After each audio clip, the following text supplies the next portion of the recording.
So people this year in 2025 are saying that there is no RB dead zone.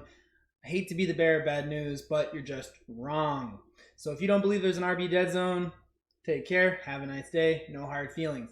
In reality, when you look at deep analytics and you look at performances from running backs that are drafted in the 3rd to the 7th round in redraft formats, there is a dramatic fall off and a lack of ability to reach their ADP and match it with where their finishing rank is in fantasy football.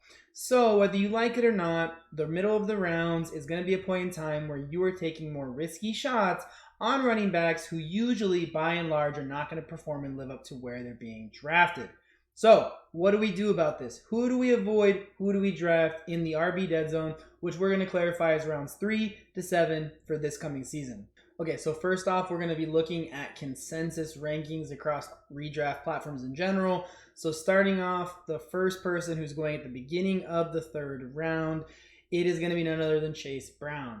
Chase Brown last season was already in a smash spot. He's in a top 5, top 10, worst case scenario scoring offense with the Cincinnati Bengals.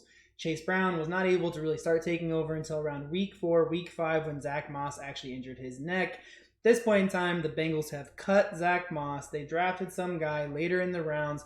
It is going to end up being Chase Brown, who's going to be the lead running back, the 3-down back for this team. He was carrying a huge amount of the workload for this team as far as scoring went and as far as receiving went for the Bengals in 2024. We're going to get the exact same thing in 2025. Chase Brown is set up to be a smash pick. He is going again at the beginning of this running back dead zone, quote unquote. He is a guy who I believe has the potential. If you look at last year's stats and what he averaged after he was the lead back on this football team, he could have easily finished as a top 10 running back in fantasy football, and he wouldn't have been that far away from finishing within the top 7, the top 8 of all running backs. Again, he is going in the RB dead zone. He is a safe smash pick for me going in the beginning of round 3. So on the flip side, somebody that I do not want to draft in the RB dead zone and somebody that I would avoid at all costs, that is going to be none other than James Cook. It's a weird situation, right? Because James Cook is going to be on a top 10 scoring offense in 2025, but I still don't want to draft him. Why? Well, watching the tape, I wasn't impressed. He didn't look that explosive. Last season, he didn't really rush for that many yards. The majority of his production was touchdowns. The biggest issue I have with touchdowns is they're very subjective. They're going to vary from season to season. So I don't have that guarantee that he's going to score 18 touchdowns again in 2025.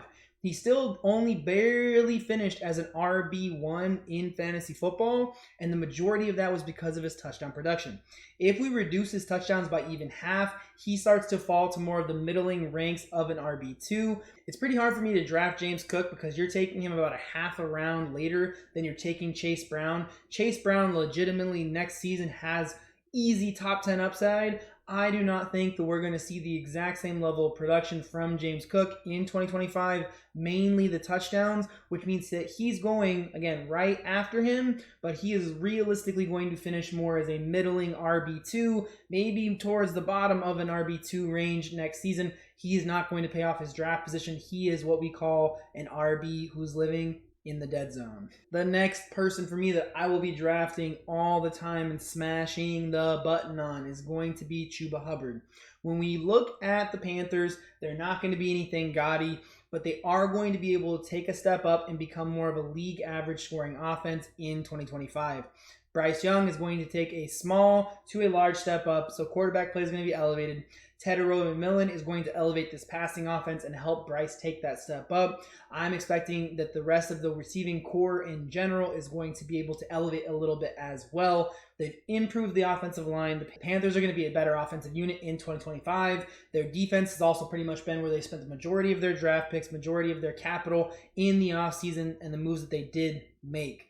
The biggest thing to remember is when you have teams that have better defenses and don't let people score, they tend to run the ball a little bit more. So I think what you're going to see this coming season out of Chuba Hubbard is you're going to see them start to pound the rock more because they'll actually have that opportunity to do so in the third and fourth quarter as they become more of a league average offense, but probably more of a league average defense, which last season they were worst in defense and they were bottom 10 in offensive scoring. Chuba Hubbard is going to be a guy who is going to, in my opinion, easily exceed his draft capital. He is going to finish as a fringe RB1, RB2 in fantasy football. He is not somebody that you should be worried about whatsoever drafting in the RB dead zone this coming year. On the flip side of Chuba Hubbard, I have a guy who I actually have not talked about in any of my videos because I just don't really feel like getting into this because it's not so much what I can prove, it's what I feel, and that is none other than Omarion Hampton.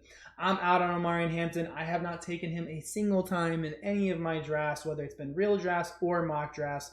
He is just not somebody that I am going to pick. He is somebody who I think quintessentially fits in the RB dead zone and is not going to live up to their draft capital. In some situations, he's actually going a little bit higher than the middle of the 4th round, beginning of the 5th round. I've seen him be pushed up a little bit to the higher 4th round, later 3rd round, and I'm so far out at that point, it's even crazier than where I'm at when he's going in the middle of the 4th round. For me, like I said, I can't prove it to you. I can only tell you how I feel and what I've seen. When it comes to Omarion Hampton, sure, his situation could be great. Yes, Najee Harris hurt his eyes. Maybe he's not going to be at the same level. Maybe he's not going to play at all next season. I don't know. What I do know is on tape, he was not explosive when he played at UNC. It seemed like he was playing against meddling competition the entire season, and there was not a lot of big breakaway runs, explosive speed. He did not look that great. Sure, contact balance, fine, whatever. He was able to break tackles occasionally, maybe. But explosiveness, speed, it's just not there. I do not have faith in Omarion Hampton. He is not someone I'm going to be drafting. If I am wrong, I will die on this hill. But I believe that Omarion Hampton is a wasted pick. He is a true, again, quintessential dead zone RB and is somebody who's not going to live up to their draft capital in 2025. So for my last pick that I believe is a guy who will live up to his draft capital and not be a quintessential RB dead zone RB, and my last person that I think will be a quintessential RB, dead zone RB, they are both ironically on the same team, and it is a kind of a pair that I do want to talk about. That being none other than Caleb Johnson and Jaylen Warren. Now, I like Jaylen Warren, the player. I like Jaylen Warren's potential. But for whatever reason, the Pittsburgh Steelers do not trust Jaylen Warren to be the 3-down back for this team. Doesn't matter if Najee's injured. They're going to put in another player to help take some of the workload off of Jaylen Warren. They just do not have that faith and trust in him. So they drafted Caleb Johnson. You're getting Caleb Johnson in the middle to the end of the 6th round in your fantasy football drafts. He is starting to become a fringe dead zone RB. He has one of the lowest ADPs out of any of the rookie RBs going into the 2025 season. You're getting him later than Genty, Hampton, Travion, RJ Harvey. You're getting him after a slew of guys who are going into similar situations as him this coming season. Whether it means that there's a potential shared backfield, whether it means that they're not going to the greatest scoring offense in the world, he is still somebody who is going dramatically later. Is it a talent profile thing? I don't believe so. You're already hearing out of camp that they like Caleb Johnson's speed, they like his explosiveness. But if I'm taking a shot on a guy this late who's still going in the RB dead zone, because again, that really does exist, I would rather take him over his running mate, Jaylen Warren. He is somebody who has the high potential upside because, again, of his explosiveness, his speed, his breaking and tackle ability, his profile coming out of college. The man was a beast. He fits more into the Najee Harris role as a big-bodied, between the tackle, bruising running back for this Steelers team that we know wants to play great defense and run the living crap out of the ball in the second half of football games. He is going to give them the opportunity to do so. There's a real reality where he is a first down, second down, and maybe even a third down back if that role doesn't go to Jaylen Warren. He will be the goal line back for this team, which means there's going to be a lot of touchdown upside for him. So in my opinion, Jaylen Warren, unfortunately, is going to be another RB who falls by the wayside in the RB dead zone this coming season. And Caleb Johnson is somebody who has the potential to not only live up to their ADP as far as RBs go, but he has a potential to actually be elevated and rise from where he's being drafted and finishing at a higher spot than a lot of the other RBs in the RB dead zone this coming year. So if you don't believe in the RB dead zone, you're crazy. Obviously, if you didn't, you wouldn't have made it this far. Hopefully this video helps you get just a little bit closer to winning your fantasy football championship in 2025. If you want to see my RB rankings for the top, I think 24, 25, 30 guys, however many I did, it's going to be over here somewhere. Hopefully I'll see you guys again real soon. No, hopefully you guys will see me again real soon. And until then, y'all have a blessed day. Bye.